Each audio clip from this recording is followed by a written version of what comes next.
Welcome to AI-based learning. Today, we are exploring the world of electrochemistry. At its most basic level, this subject functions as a transaction, a game of exchange where chemical elements are constantly giving and taking electrons. On the giving side, we have oxidation, or Jahren. Jahren is the receiving side, the action of an element accepting those electrons. This continuous cycle, one side giving and the other taking, creates the flow of electrons we identify as electrical current.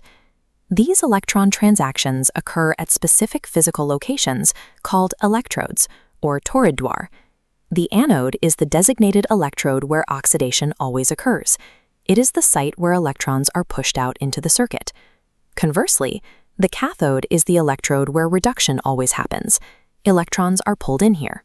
These pairings, anode with oxidation and cathode with reduction, remain constant across any electrochemical cell.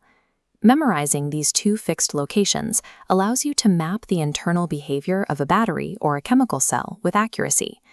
Identifying oxidizing agents, Jarek, versus reducing agents, Bazarek, often causes confusion during exams.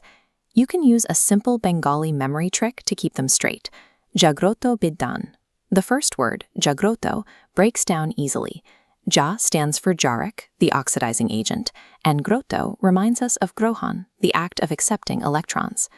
The second word, biddan, follows the same logic.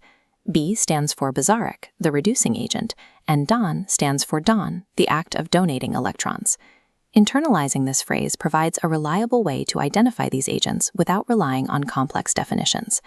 Electricity requires a pathway to travel, but those pathways can take two different forms. First, there are electronic conductors, or dato poribai. In metals like copper, current flows via moving electrons.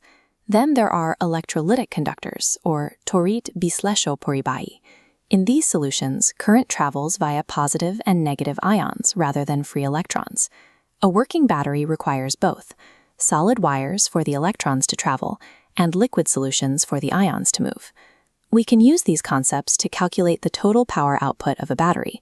Since the anode forces electrons out through oxidation, it creates a specific oxidation potential, or Jahren Bibov. At the same time, the cathode pulls electrons in through reduction, creating a reduction potential, or Jahren Bibov.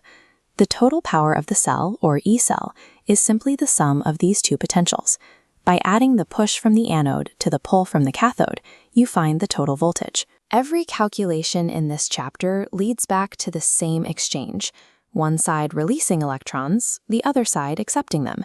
Understanding this core transaction provides a clear starting point for the more complex electrochemical problems you'll encounter next.